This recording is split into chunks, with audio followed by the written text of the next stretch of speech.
atheism is, why we should be learning about new atheism, who are this group called the new atheists, what makes them new, and how is science used in this discussion. So, let me ask you this question, right? What is atheism? Raise your hands up if you know what this term means. What is atheism? What does, yes, sister at the back, yeah? They don't believe in a higher being. You ready? Okay. It went through the door. I'm so sorry. Here you go. Oh! Okay, there you go. Good. Okay. Alright, okay. So, it is basically people who don't believe, I'm very sorry. It is basically people who don't believe in a higher being, a creator or God. Okay? And I wanted to leave a reference for you, for those of you who do like to read. I know reading is a culture that's dying now. We're mostly into YouTube videos. But that is a book that you see on the right-hand side. This book is freely available. It's an introduction, like a summary of the field of Islam and atheism. How have atheism and Islam today interacted with one another? This was written in 2018, so a couple of years have passed. My intention is to write a more updated book, but this is a good summary for those of you who want to get like a lay of the land. So as the sister correctly mentioned, atheism is the belief that God does not exist. Theism, or a theist, is a person who believes that God does exist, right?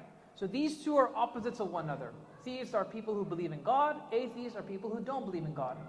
An agnostic is somebody who is unsure about God's existence. They are on the fence. So I just wanted to clarify that terminology before we progress any further. Right. Why should we learn about atheism? Why is this a growing concern? These are two books that I recommend every single youth counselor, imam, parents read. These two books complement one another. The book on the left-hand side, the red one, called The Apostates. This is a book written by Simon Cotty. He wrote this book after analyzing ex-Muslims, I repeat, ex-Muslims who have turned atheists in the UK, US, Canada, and Australia, and America. Right, so from the West. And he puts out the reasons on why and how they leave Islam and what convinces them towards becoming an atheist. The book on the right-hand side, Arabs Got God, does the same thing, but for people in the Middle East. So Kuwait, Saudi Arabia, UAE, Lebanon, etc. Now both of these books have a lot of overlap. For example, science is identified as a main reason for why people leave Islam. Another reason is a political event happened, like 9/11, 7/7, right? For those of you who don't know about the UK, there was a big train bombing in 2007, right? Those kinds of things raise doubts in a lot of young people. Why is this done in the name of Islam? Another reason is that when they try to read scripture, they find sometimes things that they don't understand. And that creates shubuhat, that creates doubts. Another reason is, and this is a very interesting one, is hypocrisy in the family. So my parents are very religious, but in public. But when they come home, they don't act Islamically. There's actually one story in the red book that I remember reading, is about this, it was a girl. She mentioned to her mom that, "Mom, I think I have doubts about Islam." Now as a concerned parent, you would say, "Why? Let's have a chat, let's have a discussion." You'd be worried. What was the person's response? The mother's response? The mother said, "Oh my God, what will the people say? What will the people say? My izzah, my reputation will be on the line." And that shook her. That I'm coming to you with a problem and your first concern is what people are going to think. So sometimes we create our own issues. Now, a lot of these have overlaps, right? About 90% of the reasons are there in both areas. However, there are a few minor differences. For example, here,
journey, and I look at this, a journey from religion to reason, as if Islam has no reason behind it. And then you have Adam Wadi. This is a book that I think, if I remember correctly, has about 50 chapters. Adam is not the real name. He says, I want to avoid using my real name so that I don't get found, in case I get into trouble. Right? And the more recent one is the one here, Atheism for Islam, Nassim Jamali, published in 2017. So the amount of books written by explicit atheists is increasing. These are just a handful. These are just a handful. So my only concern here is that this should be something that should be alerting Muslim folks around the world. What's happening? What is leading these issues, right? I can tell you one instance. Armin Navabi, the guy who wrote this book here, Why There Is No God, the great one, he mentions at the end of the book that he asked his teacher, high school teacher, like he was in high school, he said, how do we get to heaven? And the teacher said, you get to heaven if you're masoom. Meaning if you're innocent, right? That's a straightforward belief. And then he asked her, what is masoom? And she said to him that it's a person who is in a state of innocence, like young kids. It's like, what is young kids? Kids below the age of 14. So in his zealousness to try and get to heaven, he was below 14. He mentions this at the end of the book, that he tried to commit suicide. He failed. And when he failed, that's when these doubts started creeping in. Is this really a religion that promotes you towards God? And sometimes misinformation plays a long way in regards to how these things formulate. Sometimes caused by our own communities. So I'm not trying to offend anyone. I'm not trying to harm anyone. I'm just trying to bring things to your radar. As a Muslim community who is a minority, this is something that you need to start thinking about. Right. In addition to books, we also have a growing YouTube culture of ex-Muslims. These are some faces you may have seen or may not have seen. The face on the left-hand side is of an ex-Muslim Turkish guy. He has a YouTube channel. Yes, what's turning off? I think the battery must be dead. I think so, if it's turning off. So, the Apostate Prophet is a big YouTube channel, has several 100,000 followers. More recently, how many of you speak Urdu? How many of you speak Urdu? The person on the right-hand side is an Urdu-speaking YouTube sensation. He now lives in Germany or the Netherlands, and he published a book about God in Urdu and in English. And he's become very famous now. Even on YouTube, ex-Muslim culture is growing. So it's not just books. It is also on the YouTube stuff. And now, it's a reality.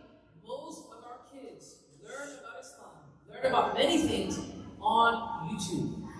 This is something you cannot just kind of block. It's there. So that's something that you should be, concerned about. In addition to that, there are two movements that you need to have in mind. In the UK, we have the Ex-Muslim Council of Great Britain. That's the logo on the left-hand side. In the US, you have EXMA, Ex-Muslims of North America. These are political bodies, lobbying bodies, that have rallied around to give support to people who want to leave Islam. Now, on this point, I want to share a report with you. Can you see here? Ex-Muslims of North America. Now, this is a report they published just a few weeks ago. They gave the data, they asked the university to survey the data. It's a study of understanding how Muslims in the US are leaving Islam. So it gives a bit of an overview about them. This is a long report, so I'm just going to highlight a few things here for you, right? Just a few things here for you. Let me show you some examples. Okay? Right. What did it look like? Most of the people who leave Islam from the Muslim community, 60% are men, about 37% are women. Okay? Age, look at that age, 23, 28. It is at that age their atheism becomes settled. That means it starts earlier on, which is when? High school, university. That's when they start learning about science, that's when they start learning about philosophy. When you go to university, one of the first courses you do is Philosophy 101. Right? How do you deal with that? Then, here's an interesting thing. Where are they from? 32% are non-immigrants. 68% are immigrants. That means second generation folks probably, or first generation folks. And you can see here, South Asia, that's the largest community. Then we have the Middle East, then Sub-Saharan Africa. Oops, yeah, there we go. What is their education like? 17% are doctorates, meaning they have a PhD. 22% are master holders. 43% have at least an undergraduate degree, meaning these are educated folks. These are not non-educated folks. Right. Oops, sorry. What's happening? Oh, okay. Yeah. There we go. Now, what did they study? Look at the top fields. Natural science, social science, computer science, engineering.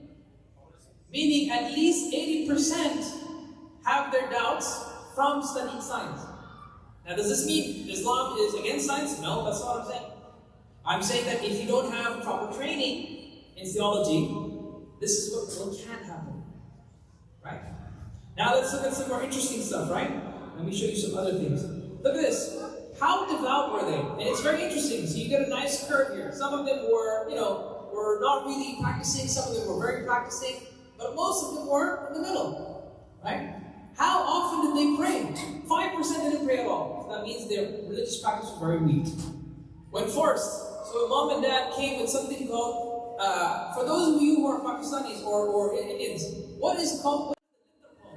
Who knows what litter is? Litter, yes? Huh? A shotgun. No, it's not. It's not shotgun. But I'll give you candy. Huh? Chocolate. Oh yeah, slipper. Good. Yeah, very good. Yeah, slipper. Okay, sorry, I didn't know that. Very good. Yeah. So litter is like Muslim parents' #1 recipe. I got beats from my mom. I know. I know some of you have very embarrassing stories, right? But that was what we mean by forced. 29% said sometimes. They were on and off.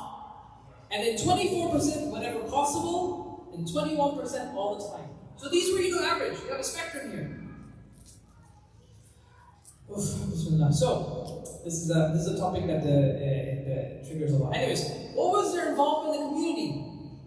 They were involved 72% of the time in social events. So people who were circulating around the mosque, right? Their mosque attendance, 53% said they attended mosques. Activities and organizations, they would attend activities. Why am I sharing this? Is because I want to say that, inshallah, may Allah protect all of you, but even the people in the mosques who you think are fine may not be fine. Right, now, so they gave them a chance to share some of their experiences. I want to share some of these with you here, right? This is a 32-year-old male. I was an imam at a small prayer group. As a teenager, I ran a Quran club and read Quran at my school's end-of-year ceremony. A 25-year-old male said, I ran a mosque library for years. A 19-year-old male said, memorized the Quran and led prayers at Taraweeh. I was very well known for my religiosity and my community. One second. I was a member of a student Islamic organization. So here probably an MSA. Something equivalent to that. Yeah? So you can see here, some of these people may be mosque goers, very frequent. There's one more thing that I want. Okay, so look at this. How long does it take for them to start thinking about atheism? 7% said days, 30% months, 63% years. Means it's not an on and off switch, right? So there's a time gap where if these doubts are entertained, there is a way to talking them out of it. There is a chance. And here's something interesting that I remember. Yes, the age of apostasy. When did they start flirting with the idea? Previously I showed you when they became apostates. When did they start? This is when you did. 16% below the age of 16. 46% said between 17 to 22. That is exactly the period when you start high school, college. Right? That's the age. And so, and I'm saying this as a father. I am a father. I know I look young, or maybe not so young. Yeah, I am a father, and I am worried for my son with regards to what we're kind of creating for ourselves. If we don't have the infrastructure investment in our kids, we can see results like this. May God protect all of you. I hope that none of this happens to any of you. And I'm saying, just be aware. Acknowledge the problem. Acknowledge there's a problem. There's no good hiding it or ignoring it. I can tell you quite frankly, when I shared this report with a few people, you know what the first response was from some communities? Oh, it's fake. Oh, maybe there's fraudulent data. Let me tell you one thing very clearly, right? These guys are explosives. It means they know all eyes are on them. If they published fake data, that would mean they would lose their credibility. They have a lot to lose if their data is false. A lot to lose. So I have no problem believing that this report is true. Additionally, based on other data from other reports, the statistics seem to match up. This is across the US. Some communities, of course, are stronger. Some communities are stronger, some are weaker. But I just want you to keep this in mind. Keep that in mind. Now let's go back to the presentation here. Okay. Now how did we get to this stage? We're currently in 2023. And this whole cycle started, this 20-year cycle started back in 2006 with the publication of 4 books.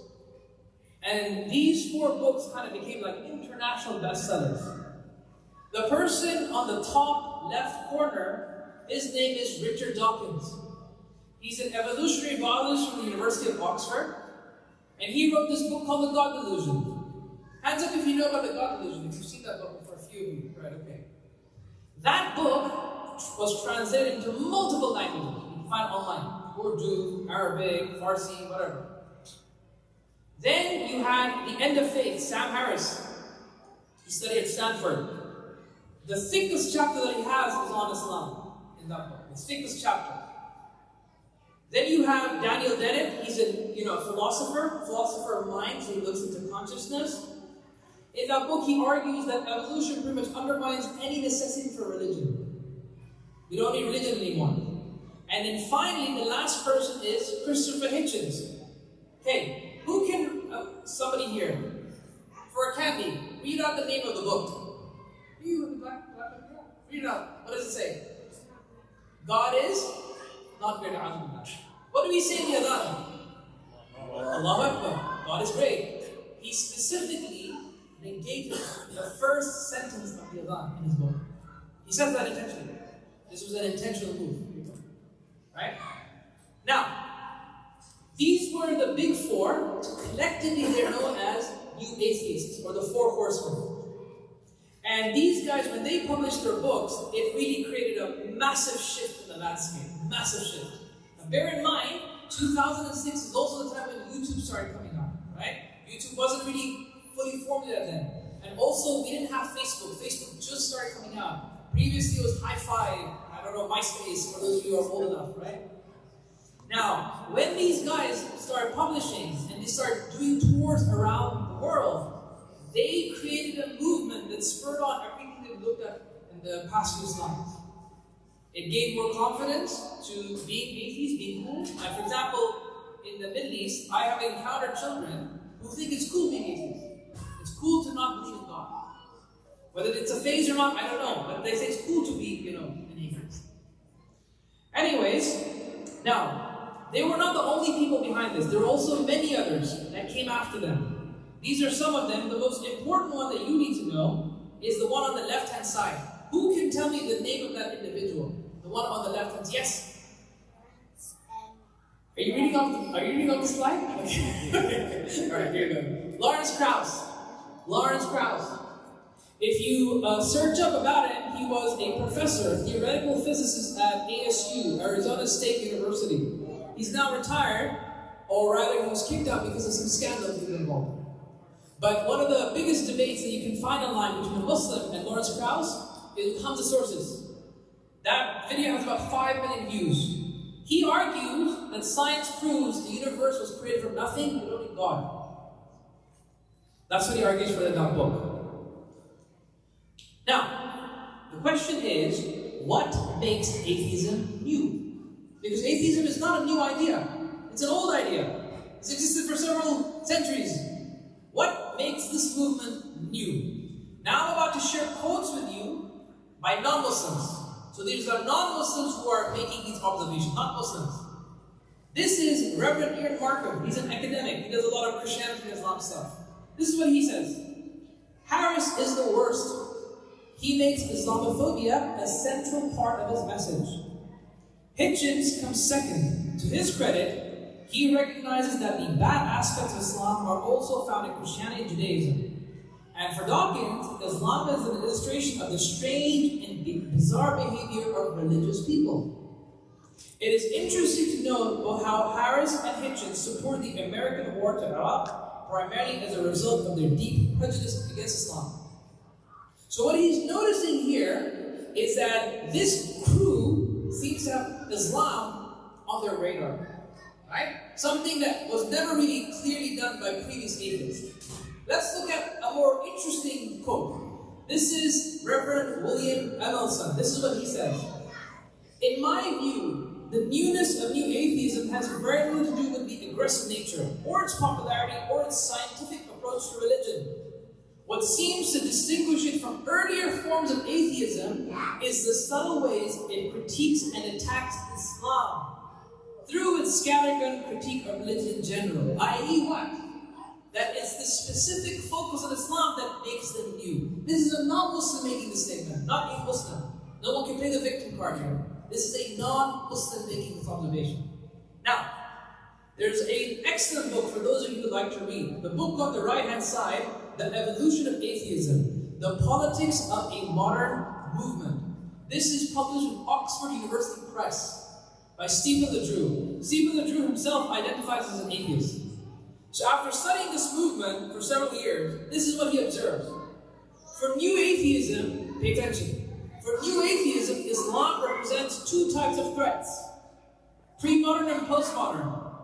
As a religion founded on faith, it is a pre-modern threat to scientific modernity, and it illustrates the progressive evolution of human societies, with Islamic societies representing barbarism and the West representing civilization. In other words, what? This is a clash of civilizations. Islam on the one hand, and the West on the other. The West represents reason, science, and progress. Islam doesn't. This is an old narrative that started off in the 1900s, but it's still cropping up today in new formulations. New atheism seems to be an extension of that. It sees Islam as a barbaric and regressive religion. And if you see here at the end, Islam indeed is the most important element in the new atheist construction of an ideal Western civilization. In other words, if we want to be the best in the West, these are the guys we don't want to be. We don't want to be Muslims, we don't want Islam. So this is a clear project. There's a clear project here of anti-Islamophobic narratives embedded in new atheism. Right? Now remember, these publications, these books came out in 2006. We're now seeing the impacts of this after one generation, 20 years nearly. It's 2024. We're seeing the impacts of this now. Now, science is being used by new atheism in many ways. In multiple ways. These are just some of them. They will say, we don't need God to create the universe. This is Lawrence Krauss. Physics disproves the existence of God. Does it? Another idea is evolution undermines existence. Hands up if you know the theory of evolution. Hands up if you know the theory of evolution if you studied, okay. Evolution is taught in all high school books, AP, whether you go to undergrad or university, you'll take it in Bio 1, you will learn about it. And this is a new challenge, particularly instrumentalized by Richard Dawkins. He says you are either a religious person or an evolutionist. You cannot be both. And if it's not being taught everywhere, and if you don't have training in theology, how do you engage with that? Number 3, you can't believe in God. So you can believe in God or science, and you have to choose. You can't believe in both. Science can answer everything. We have all the things we need in our empirical science in the labs. We don't need religions for this. Religion is outdated. Finally, science proves atheism. Hands up if you encountered at least one of these before. Hands up if you encountered one of these before. Anyone from the sister side? You never encountered these? No? Okay. So some of you have, okay. So, this is the problem statement. We are seeing an orchestrated movement that is well published, well funded, and it also feeds into a larger Islamophobic industrial complex. And Muslims in the US are 1%. Why is so much attention being given to the 1%? Which is why we need to come back to the question of how do you counter these movements intellectually? And so the plan for tomorrow is that we will learn some basic arguments for God's existence. Right? Some basic arguments for God's existence. And in doing so, I will also show you how none of these are issues to begin with. Which is why theology is important. The reason why theology is called Usul al-Din is it forms the foundations of your belief. Right? Usul al-Din is the foundations of your belief. Right? And if you don't have those, if you go out there, if these doubts come and you don't have no way of engaging with them, you will just blow away my belief. Right? So I'll leave it there. These are just, so it's scientific, you can forget that. These are just my contact details if you want to reach out to me. But tomorrow, inshallah, we'll go into a full workshop where you can hopefully get these kind of doubts clarified. I'll now open the floor to you guys if you have any things that you may want to ask me. So, thank you. Yes, go ahead. You get a candy. Good catch. Very good. Yeah. I have two questions. Right. One, do you find it's more Muslims going towards atheism as opposed to another religion? Or is it kind of the same, or more atheism as opposed to Christianity? So I haven't seen much of a concern. So Christianity was more of a thing 20, 30, maybe 40 years ago, right? Because Muslims just moved to the US, just moved to the UK. So there's a danger of converting to Christianity. But atheism is something that's impacting all religions. With regards to stats, I don't know the numbers. I can check that out for you by tomorrow. But the biggest concern is atheism. That's the key thing. And that's why most of the data is not focused on this. How many are leaving full for no belief whatsoever? Do you think there's, second question, do you think there's any association, because the timeline you're talking about, it's kind of like a newer thing, maybe 25, 30 years ago.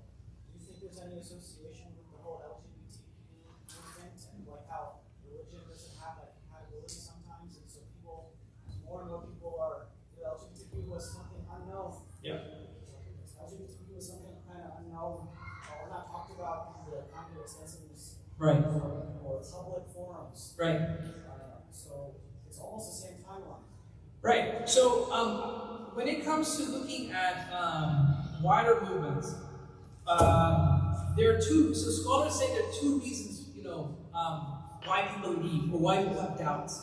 So one is doubts themselves, intellectual doubts. Another is desires. Right? These are the two armies of shaitan, doubts and desires. If he will not try to confuse you, he'll try to lure you with what you want, your physical cravings, right? And so there may be some correlation, definitely, between atheism and LGBT. There's no doubt about it. Whether they stem from the same core, what's clear is, at the very least, that all of this is part of putting religious people in a frenzy. And that's a key concern. Any questions from the sister side? Nope. Right. Yeah, any other questions? Yes? I saw your presentation where you were saying that for people from the students from 16 to 22, they leave. Yeah. What are they learning that they are? Right. What are they learning that will make them leave? Okay, this is a good question, right? When you are in that age gap, this is when you start college-ish, right? One of the first things that you study is evolutionary biology. It is part of the curriculum, whether you like it or not, it's part of the curriculum. So, I know you read, that's fine, but this is the difference between us and this generation. And that is, evolution became linked to atheism in 2006 and onwards. Evolution became the main thing that creates a further rift between atheists and theists. So if you look at any book today, any of those books that I showed you, evolution comes up all the time. Very, very much. Very, very much. That's number one. And number two, I also think that this generation also has questions. And when those questions are not being answered, it leads to doubt. So I've heard many young kids say, I can't go to an imam. When I say to them, astaghfirullah, don't ask this question. We just believe it. I've had even some students say to me, sir, can I speak to you because if I tell my mom, she will think I'm an atheist. Meaning there's no comfort zone at home. That you can't have that approachability. Right? So if it's not our parents or not our moms, where do they go? Online. If they go online, do you think that's a free space? What do you think is going to happen? So these are the kind of things. Philosophy is also another thing. When you go to college, you have to take intro to film. And if you don't have that grounding, it's easy to confuse. That's why some ulama say, don't study philosophy until you've studied theology. Until you study Atheism. Does that help a little bit? There's a candy for you. Hold on. Yes. Anyone else? Yes. Yeah. Did you have another question? Yeah, go ahead. It's okay. Go ahead. The question was, is this only in the West or is it the global phenomenon? So, okay, in terms of stats, we get stats from the West because we can do these studies. In the Middle East, it's hard because you cannot publicly say you don't believe in God. It has social repercussions. But I can tell you that definitely it's a growing movement globally across many, many Muslim societies. It is definitely a global movement. There's no doubt. 100%. These doubts are becoming stronger and stronger, whether you are here, whether you are there. The only difference is whether it's apparent or not. Yeah. Brother here, yeah? Real quick, are these, do we notice this in revert homes or? You what? Revert homes or born Muslim homes? These are born Muslim stats. These are born Muslim stats. Yeah. These are born Muslim stats. So I had two questions. Yep. The first was, because I've experienced that as well, going to imams and sheikhs and spiritual leaders with questions, and they kind of have that fear of, I feel like they don't know the answer to the question, and instead of admitting that they don't know, like Muhammad Sallallahu Alaihi Wasallam says in the hook that you did earlier, instead of admitting they don't know, it's kind of a fear of no one asks this question. Right. And also, how do you think, one at a time, because my RAM is low at the moment. so what do you think of that? Like, why is it that even in other religions, that's such a response of people are afraid to admit that they So there's a couple of dimensions to this question, right? When and this is not me kind of portraying ulama in a bad light in Asian profile. What's happening is that when our scholars go to study, right, for 7 to 10 years, they are studying Arabic, they're studying fiqh, they're studying hadith, they're studying Quran inside out, okay? Unfortunately, just because of the way things are, the philosophical sciences, creedal sciences are not taught so well. They usually are not taught. They're experts in fiqh and hadith, no doubt about it. But in terms of creedal sciences, that as a science became diminished over time. There are two reasons for this. One, generally speaking, when Muslims were Muslim lands, doubts were not really a thing. The culture kind of reinforced it. But now, when you're moving into states, into places where doubts are kind of the norm, that now needs more attention. And people haven't been trained for that, right? For example, evolution, you're not going to find a classical Arabic book that's going to find you what's the response to evolution. These are things that are being developed at the moment, right? That's one thing. The other response, and this is more of a historical response, the lack of infrastructure that we're seeing today goes back to colonialism, right? When the Muslim world was subjected and subjugated, a lot of their resources were stripped in the process. And in addition to that, even the knowledge economies of Muslims were torn apart. Let me give one example. Let's see if you know this. Who can tell me, who colonized India, Pakistan, or Hindustan? How dare you call it one country? Who said? The British. The British, yes. Very good. The British, right? Now, what happened was, if you see one tafsir al-Bayan, right? In that tafsir from that period, in the early 1900s, you will find it's saying, don't say hello in English. You're like, what? What am I reading this tafsir? Why did he say that? He said that because when the colonizers came, they wanted to give da'wah. And if the ulama expressed that they knew English, they would start giving them da'wah. So now, English making language a vehicle of communication became stone, it became an obstacle. Another thing happened. When the colonizers came, they implemented their own institutions. I think from a parent's point of view, you have a madrasa, which is the traditional learning system. And that's been going on for the Muslim world since the beginning.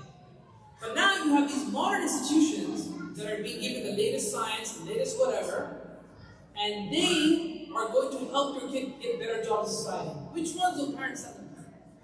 No one. So what we're seeing, what we saw back then was a rift between the madrasa and the university. Right? So we have people who are really good physicists, really good engineers, but don't know how to speak technology. And then we also have really good people who are in the madrasa, but don't know how to speak Hadith. So we have this now rift process. How do we get over this? You see my point? So colonialism cannot be understated. It has generally messed up in terms of how our trajectory was playing out. And what we're still doing right now is playing catch up. That's the two dimensions that I want. Does that make sense? Does that happen? Good. So you guys got kind of good questions. Yeah, good. Yeah, go ahead. Yeah. I'll make it quick. I remember when you said Prophet, he admitted he didn't know something in front of very profound. Right. How do you think if he was here today, he would respond to Muslim countries condemning people who question? Like, I'm in the website, question everything. And I found that when I ask a question, I see in the brother that he might now become stronger because I doubt and I'm trying to see and believe more. So I think that's a pressing question. I think it opens doors to weaken. I agree with you. So bear in mind, remember, imams have the duty to anchor the community, right? They may have answers to some, they may not have answers, they may be able to have access to people who have answers, right? But imam is not Superman. Imams are not Superman. Even university professors are not Superman, right? The problem is, there's a lot of pressure even on imams. Just speak to Sheikh Ahmad, right? There are a lot of administrative issues imams face. There's a lot of discrimination issues that imams face. And in addition to that, right, you're expected to answer all questions. Now what happens sociologically, think from an imam's perspective, right? If they can't answer a question, it makes the community think this person doesn't know it. And that makes them, should this person be the imam? You see the point? So when those things kind of come up in the air, sometimes, I'm not saying all imams, sometimes they'll say, we don't need to question this, it's not a problem. That's why they may do that. It may be an auto reflex. Some people say, I don't know. I know many imams who can say, I don't know. Some people don't because they're in that triangulation of the sociological space. Does that help? Yeah? But I agree with you on one thing, that if we don't cultivate an atmosphere of questioning and be able to have honest conversations, it will lead to suppression of questioning and an increase in doubts. I agree with that.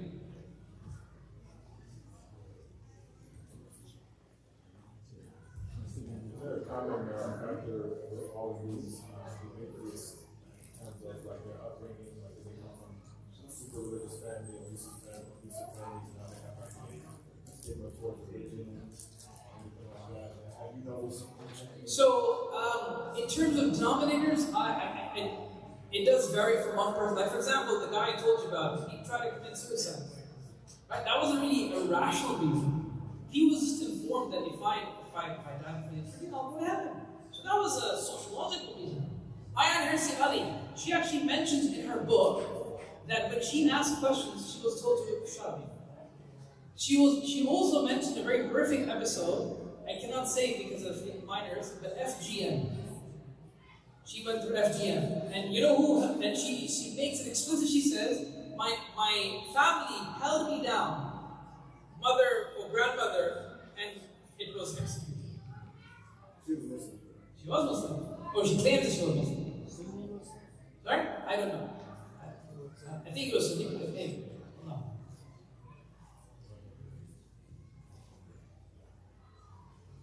What is the, like in your studies, like the different analysis you're going to do tomorrow, inshallah, how does the Quran kind of defend or attack atheism? Because there were non-believers at that time too. So what are some of the like kind of highlights of what the Quran does to attack atheism? Right. So there are a couple of ways in demonstrating. So when you study theology, one of the first things that you study is you have to prove God's existence. Right? And they do it through multiple ways. Just to quickly highlight them, there's something called the design argument, there's something called the contingency argument, there's something called the cosmological argument. Tomorrow we're going to look at the first two, and you will see demonstratively why there are strong beliefs for God's existence, and why none of these objections that I pointed out hold water. And because, let me ask you, you can be frank, you don't have to say it. Do we as Muslims believe miracles, yes or no? Hands up. Do we believe? Do we also believe that Allah created the world with laws of nature and thus we can do science? Do we believe that? Yes. How do you square that? Can you tell me? Yes? That's a rhetorical question. Relax. That's a rhetorical question. The answers to those is embedded in the proofs for God's existence. So when we go over those, inshallah, two of them, there's two of them. And these are not like super technical. None of this is technical. It's accessible. So inshallah, when you see this, a lot of these arguments will dissolve. Right? Yes? Yes, sir. Sorry, 1 second. I don't think yes and no question. This brother here, yes? So the title New Atheism, is this a rebranding effort, or are they getting stronger, more sophisticated in the techniques? Right. So New Atheism wasn't actually developed by them. This was developed through an external media agency. It's just a name that got caught on, and it wasn't actually personally developed by them. With regards to the sophistication, all philosophers, people who study philosophy and religion, they say this is the weakest movement thus far. It has no substance. But it's the loudest, it had the best marketing job, and it created huge waves. So in terms of the arguments, if you compare them to earlier atheists, they're really weak. But what people perceive and what the substances are two different things. Here's your candidate. Good catch. Oh, sorry. My bad. Yeah, go ahead. Going back to this question, so Yeah. it's a simple yes and no question. Is there atheism in the Quran, or just probably like maybe God? There's no clear reference to atheists, right? There's no clear reference to atheists, but there are arguments for proving His God exists in the Quran, implicitly and explicitly. From what I recall, there were always gods with them. They were just false Sure, gods. sure. Gods. How are you Sure. So even though people didn't believe in gods or variations of gods, they also said that you also make your own desires for gods, right? So perhaps they made science their god, right? So when you don't worship God, you create a substitute. kind of like Hinduism Yeah. back in the day? Yeah. So with regards to what is being addressed is that the moment you topple God as the ultimate explanation of things, you will have a substitute. For some it's capitalism, it's to do with money. For some it's consumerism, it's to do with spending money. For some it's science, scientism. Right? All of those are different isms that are replacing God. Is that up? Okay. Here's your hand. Yeah. We're all worshiping something whether we like it or not. Any questions from the sister's side? No? Yeah. Okay, just wanted to make sure I wasn't discriminating. Yes. Any questions? So you use a lot of data about atheism in the West. Have you come across any studies for atheism in other countries? So as I said earlier, the data on atheism in the West is accessible because those interviews can be conducted. Those interviews cannot be conducted except covertly, because otherwise, if they express their atheism, they will be in deep problems. Right? You understand what I'm saying, yes? Okay, yeah. So there was a book published called the Oxford Handbook of Atheism in 2013. It's an edited volume with about 50 chapters in it. One chapter is like surveys of atheism across the world. Okay? They actually said in countries like Jordan, UAE, Saudi Arabia, we were not allowed to get data. So we don't have data for this. Here's your candidate. You ready? Oh, sorry. Okay. Yes? Showing certain patterns from the learned for learned people Yeah. What's making them? So he's asked about learned people, right? I don't, this is my personal opinion, and this is something that I've spoken to many ulama about, right? We have to stop confusing hifd al-Quran with fahm al-Quran. You can memorize the Quran, but if you don't understand it, what are you memorizing? I know excellent kuffar, but they cannot even sometimes explain one ayah. Right? We have our priorities reversed. I'm not saying negate hifd. I'm not saying that at all. I'm saying we need to complement hifd with understanding. I'm not going to say who it is, but there's this one very big da'i, he's in the Arab world, right? He said that when parents come up to say, oh, my son is a half of Quran, that doesn't impress me. My concern is he half of Quran? That's what I'm interested in. And so we are paying more attention to practices, but not this. This is very important. This is very important. We're not living in a Muslim state. We're living in a non-Muslim state. And so new questions are coming up which we have not been trained for. You have to learn how to engage with them. How do you deal with them? You have to think.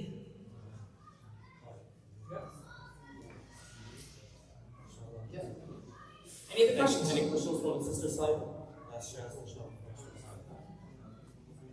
Our last, this is going to be the last question.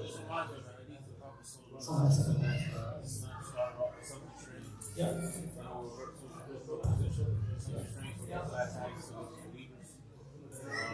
So this is expected. The thing is, we don't stop our efforts. There's also another hadith that says, even if you see judgment, they start. Right? We do our very best. It is a duty upon us. So there's two kinds of obligations in Islam, right? There's something called fard'ain, individual obligation, something that every Muslim has to do. You have to study how to pray. You have to study creed, at least the basic amount of creed, right? And then there's something called collective obligation. These are things which we do as a community. If even a handful are not doing them, will be punished. For example, doctors. Our religion requires us that we have doctors in society, that there are engineers in society. Otherwise, society will crumble. We need those people. Right? We need those people. So it's a practical religion. So we still do what we can. Whenever Yawm al-Qiyamah comes, Allahu A'lam what that is, we do our best. Dr. Shoaib, Malik, for visiting us and giving this amazing seminar, much needed seminar. The deadline for signing up for tomorrow's workshop is tonight. Make sure please sign up. There will be no walk-ins accepted tomorrow for the workshop. The timing for workshop for tomorrow has changed because of this introduction section that is already in place right now. So our workshop will begin tomorrow at 12. At 12, and registration begins at 11:30. Not at 10 a.m., rather 11:30 a.m. So registration begins at 11:30. Anybody who wants to help us, please come a little bit earlier than 11:30 to help set up with snacks and everything. We welcome our community members to bring some snacks. Please contact me. Coffee, tea, any biscuits and cookies and whatnot, muffins, whatever you want to bring for the students. Please bring that before 11:15, inshallah. At that table, and then registration starts at 11:30. We set up everything, and then our session starts at 12. Lunch will be provided, inshallah. That's why registration will be closed tonight, so that we have a final number. Last time when we did our workshop, there were a few walk-ins and we let them in, and that kind of messed things up in terms of lunch. Even though we ordered extra, but we had some shortage, right? We don't want that. So please sign up right now. If you cannot afford $20 registration fees, there is an option that you need sponsorship. Please mark that, and we will find you a sponsor. Okay? So just because you cannot afford it is not the reason to not attend. All right? Yes. Yeah. So I'd just like to stress that tomorrow's workshop is intended for. This is a rough age, 16 years old and above. So I want to make sure that everyone's here and they're learning properly. So if you feel, it's not a strict age limit. If you feel your child can talk, audiences sharper, feel free to bring them in. But I just wanted to add that caveat from the beginning. Yeah, so remember the time, 11:30 a.m. We need to be here. 12 sharp, inshallah, we will start. Everything will be set up by that time. And registration deadline is tonight until midnight. We finish at 4:30.